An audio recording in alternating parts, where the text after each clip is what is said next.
नमस्कार। आज हम इतिहास के उन पन्नों को पलटेंगे जहां भारत की एक ऐसी कहानी छिपी है जो शायद उतनी मशहूर नहीं लेकिन बहुत ही ज्यादा जरूरी है। हम बात कर रहे हैं गणेश्वर सभ्यता की। जरा सोचिए, एक ऐसी जगह जो आज से हजारों साल पहले कांस्य युग का एक इंडस्ट्रियल पावर हाउस हुआ करती थी। तो चलिए, इस पूरे विश्लेषण की शुरुआत एक बहुत बड़े सवाल से करते हैं। हम सबने हड़प्पा सभ्यता के बारे में पढ़ा है, उनके विशाल शहरों के बारे में। लेकिन क्या कभी सोचा है कि उनके औजारों, हथियारों और बर्तनों के लिए जो भारी मात्रा में तांबा लगता था, वो आखिर आता कहाँ से था? ये एक ऐसा सवाल था जिसने कई सालों तक इतिहासकारों को परेशान किए रखा। और मजेदार बात यह है कि इस सवाल का जवाब सिंधु घाटी में नहीं, बल्कि सैकड़ों किलोमीटर दूर राजस्थान की अरावली पहाड़ियों में छिपा था। जी हाँ, खेतरी की मशहूर तांबे की खदानों के ठीक पास बसा गणेश्वर जोधपुरा इलाका, यही वो जगह थी जो हड़प्पा की इंडस्ट्रियल जरूरतों को पूरा कर रही थी।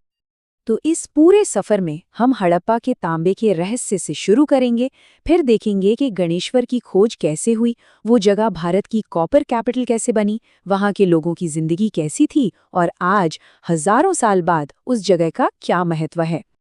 तो सबसे पहले बात करते हैं इस कमाल की साइट की खोज की। ये एक ऐसी आर्कियोलॉजिकल कहानी है जिसने हड़प्पा सभ्यता की सप्लाई चेन की हमारी पूरी समझ को ही बदल कर रख दिया। तो ये कहानी हमें ले जाती है राजस्थान के सीकर जिले में कांतली नदी के किनारे बसे नीमका थाना के पास। यहीं पर साल 1972 में आर्कियोलॉजिस्ट रतन चंद्र अग्रवाल ने इस सभ्यता की खोज की और फिर 1977-78 में उन्होंने विजय कुमार के साथ मिलकर जब यहाँ खुदाई की तो जो कुछ सामने आया वो वाकई हैरान करने वाला था। चलिए अब गणेश्वर की असली पहचान पर आते हैं। ये जगह तांबा उत्पादन का एक बेजोड़ सेंटर थी। मतलब ये सिर्फ कोई गांव या कस्बा नहीं था, ये अपने समय की एक इंडस्ट्रियल महाशक्ति थी। जरा इस नंबर पर गौर कीजिए, 99%।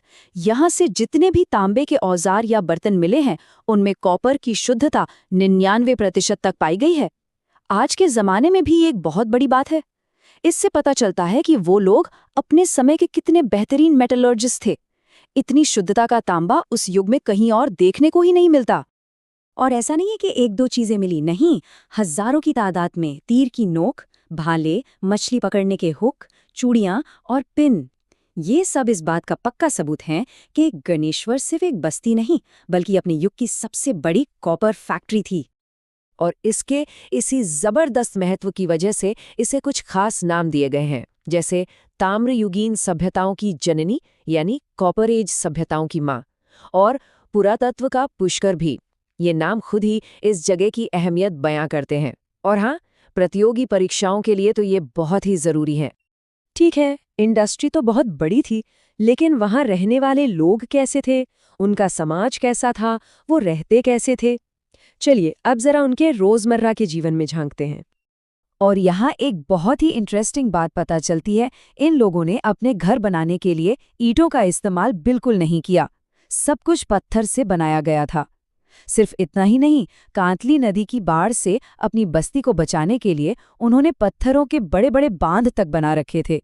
मतलब उनकी इंजीनियरिंग स्किल्स भी कमाल की थीं। उनकी एक और सिग्नेचर चीज थी, उनके खास मिट्टी के बर्तन। इन्हें कपिशवर्णी मृतपात्र या गेरुए रंग के बर्तन कहा जाता है। इन पर काले और नीले रंग से बहुत सुंदर डिजाइन बनाए जाते थे, जो गणेश्वर कल्चर की एक अलग ही पहचान है। लेकिन रुकिए, कहानी यहीं खत्म नहीं होती। हाल में हुई रिसर्च ने गणेश्वर की टाइमलाइन और हड़प्पा से उसके कनेक्शन को लेकर कुछ बहुत ही दिलचस्प बातें सामने रखी हैं। और इसका सबसे बड़ा सुराग कहाँ से मिला, पता है? मिट्टी के बर्तनों पर बने कुछ खास निशानों से। अब इससे पहले कि हम वो सबूत देखें, एक छोटा सा शब्द समझ लेते हैं, ग्राफिटी। आर्कियोलॉजी में ग्राफिटी का मतलब होता है बर्तनों को पकाने के बाद उन पर खुरच कर बनाए गए निशान। ये निशान मालिक की पहचान हो सकते थे या कुम्हार का कोई मार्क, एक तरह का प्राचीन आइडेंटिटी सिस्टम। और ये रहा वो सबूत, वो कनेक्शन जो सारी कड़ियों को जोड़ देता है। गणेश्वर और हड़प्पा के बड़े शहर कालीबंगा, दोनों जगहों के बर्तनों पर बिल्कुल एक जैसे ग्राफिटी निशान पाए गए हैं। ये एक सीधा और पक्का सबूत है, एक स्मोकिंग गन जो साबित करता है कि गणेश्वर के कारीगर और हड़प्पा के लोग सीधे एक दूसरे के संपर्क में थे। उनके बीच सीधा व्यापार होता था। तो उस नई खोज के बाद अब हम गणेश्वर के इतिहास को 2 फेज में समझते हैं। पहला, शुरुआती दौर जो 2600 ईसा पूर्व से पहले का है, और दूसरा इसका मैच्योर फेज जो 2600 से 2100 ईसा पूर्व तक चला, और ये वही समय था जब हड़प्पा सभ्यता अपने चरम पर थी। तो जाहिर है इसी दूसरे दौर में दोनों के बीच का व्यापार भी अपने पीक पर था। तो ये तो थी हजारों साल पहले की बात। चलिए अब एक लंबी छलांग लगाते हैं और देखते हैं कि वो प्राचीन इंडस्ट्रियल साइट आज कैसी दिखती है। लगभग 5000 साल बाद आज उसी जगह पर इतिहास और आस्था का एक बहुत ही अनोखा संगम देखने को मिलता है। आज गणेश्वर की एक डबल आइडेंटिटी है। एक तरफ तो ये एक बहुत महत्वपूर्ण आर्कियोलॉजिकल साइट है और दूसरी तरफ गणेश्वर धाम के नाम से एक पवित्र तीर्थ स्थल भी। यहाँ एक गर्म पानी का कुंड है जिसे गालव गंगा कहते हैं, और वो लोगों की आस्था का एक बड़ा केंद्र है। मतलब जहाँ कभी तांबा पिघलाने वाली भट्टियां धधकती थीं, आज वहाँ आस्था के दिए जलते हैं। तो ये थी गणेश्वर की कहानी, एक ऐसी जगह जो कभी कांस्य युग का सबसे बड़ा इंडस्ट्रियल हब थी और आज आस्था और शांति का केंद्र है। जरा सोचिए, इतिहास और आस्था का ये संगम हमें समय, हमारी यादों और हमारी विरासत के बारे में क्या सिखाता है। अगर आपको ये वीडियो पसंद आ रहा है तो ज़रूर एक लाइक कर दीजिए। आपका एक लाइक हमें और बेहतर वीडियो बनाने के लिए मोटिवेट करता है।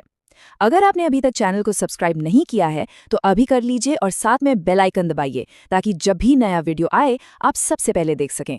वीडियो को अपने दोस्तों के साथ शेयर करना मत भूलिए, और अगर आप हमारे साथ टेलीग्राम और व्हाट्सएप ग्रुप में जुड़ना चाहते हैं तो नीचे डिस्क्रिप्शन में दिए गए लिंक पर क्लिक करें।